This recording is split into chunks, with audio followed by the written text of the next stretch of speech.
ओम विष्णु ओम विष्णु ओम विष्णु ओम विष्णु। समस्त श्री विष्णु भक्तों को मेरा करबद्ध नमन प्रणाम।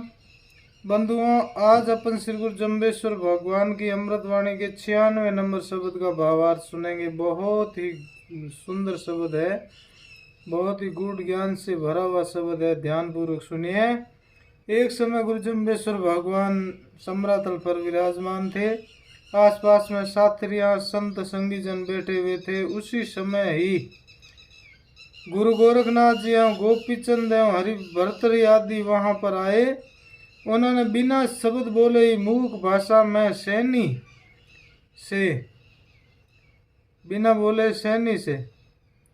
ये पूछा कि आपनी भाषा में है नहीं कर पूछो कि आप कौन पुरुष है, आपका नाम क्या है, कहाँ रहते हैं तथा इस शरीर की उत्पत्ति स्थिति बतलाइए और आप यहाँ पर क्या करते हैं तथा इससे पूर्व में आपका क्या कार्य था। इसी प्रकार से अनेक व्यंग्य बातें सैनी से पूछी गई।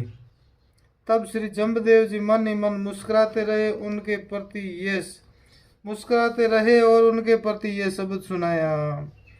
ओम सुन गुणवंता सुन बोधवंता सुन, मेरी उत्पत्ति आदे लोहारों, पाटी अंदर लोह तापी लो तंतक सोना घाड़े कंसारों, मेरी मनसा अरण नादे हाथोड़ो ससियर सूर्य तापी लो पवन आधारी खालो, जेते गुरु का शब्द मानी लो लंगिवा भोजल है पारों, आसन छोड़ सुखासन है बैठो जुग जुग जीवे जम्भ लोहारों। इस प्रकार गुरु महाराज ने ये शब्द सुनाया। किसको? गुरु गोरखनाथ जी को एवं राजा गोपीचंद एवं भरतहरि को कि हे गुणवानो, हे बुद्धिमानो, सुनो, मेरी उत्पत्ति यानी कार्यकलाप रहन सहन के बारे में बतला रहा हूँ। मैं आजकल का निर्माण करता लोहार नहीं हूँ, किंतु सृष्टि से ही पूर्व का कलाकार हूँ।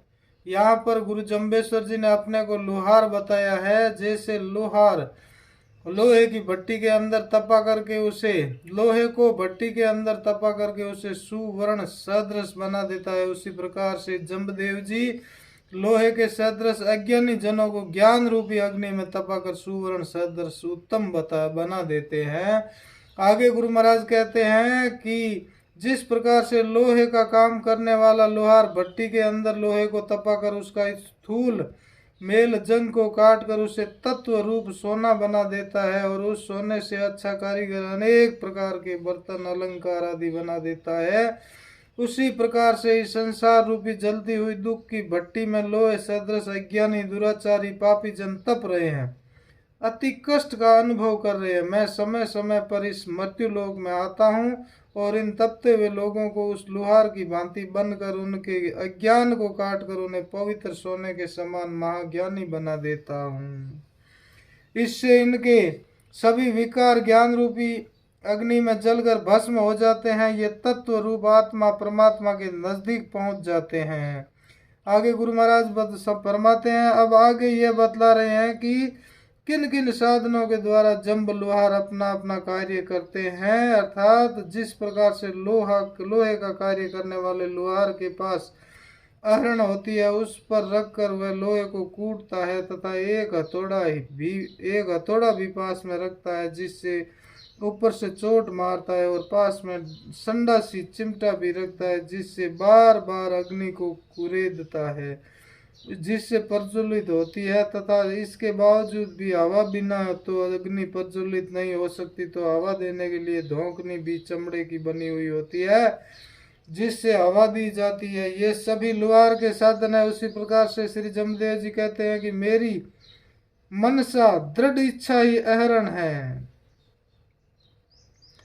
परमात्मा की दृढ़ इच्छा अहरण की तरह ही कूटस्थ होती है। जो एक बार इच्छा हो गई तो फिर कभी बदलती नहीं है, तो उस इच्छा की पूर्ति अवश्य ही होती है। अर्थात इस संसार की भट्टी में लोहे सदृश संतप्त तो अनेक लोग हैं, किंतु किसको सुवर्ण सदृश उत्तम बनाना है यह परमात्मा की इच्छा पर ही निर्भर करता है।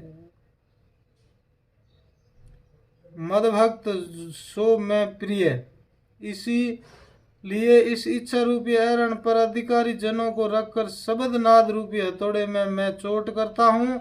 मेरे इस शब्द नाद हथौड़े की चोट अचूक होती है। जो एक दो बार अगर ऊपर गिर जाता है तो फिर उसके अंतःकरण तक नाद ध्वनि पहुंचकर उसके अंदर छुपे हुए विकारों को निकाल कर बाहर फेंक देती है।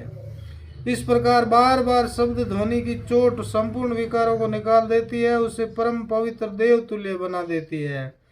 तथा जिस प्रकार से प्राणायाम करते समय पहले दाहिनी नासिका यानी सूर्य से अंदर वायु को पूर्ण किया जाता है तो अंदर की ज्योति प्रज्वलित हो जाती है और कुछ समय तक अग्नि प्रज्वलित रहने के पश्चात यानी कुंभक के पश्चात पुनः बाहर बाई नासिका यानी चंद्र से श्वास छोड़ा जाता है तो फिर गर्मी को शांत करता है।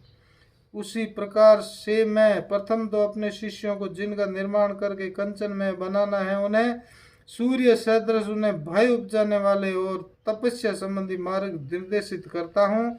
जब वे तपस्या में प्रवीण होकर अंदर के विकार भस्म कर देते तब मैं उन्हें चंद्र सदृश सुख में आह्लाद जनक वचनों द्वारा तृप्त करता हूँ। शरीरस्थ प्राण वायु ही इस जीवन का आधार है। उस वायु को सामान्य दशा में अंदर भर करके बाहर छोड़ने का कार्यक्रम चलता रहता है। उसी प्रकार श्वासोश्वास अजप्पा विष्णु परमात्मा का जाप जपाना ही जीवन का मूल आधार है। श्वासोश्वास सुमिरन करो। वही जप ही अंदर अचेत अवस्था में स्थित ज्योति स्वरूप जीव को जागृत करता है। वह कभी भी अचेत नहीं होने देता, इसीलिए धोंकने का कार्य करता है। इस स्वाभाविक पवित्र करने वाली प्राणवायु को अजपा जाप सही सचेत होकर लेने से ही के लिए मैं प्रेरित करता हूँ। यही मेरे निर्माण करने के साधन है, पापी से पुण्यमय बनाने के उपाय है। इन साधनों द्वारा मैं मानवता की उत्पत्ति करता हूँ। आगे गुरु महाराज फरमाते हैं, हे संसार के लोगों तथा गुणवानों बुद्धिमानों, यदि आप लोग सदगुरु के नाद ध्वनि युक्त यथार्थ वचनों को मान लो तो निश्चित ही इस भयंकर भवसागर से पार उतर जाओगे। और जब तक गुरु के शब्दों पर विश्वास नहीं करोगे तो पार तो नहीं उतर सकते।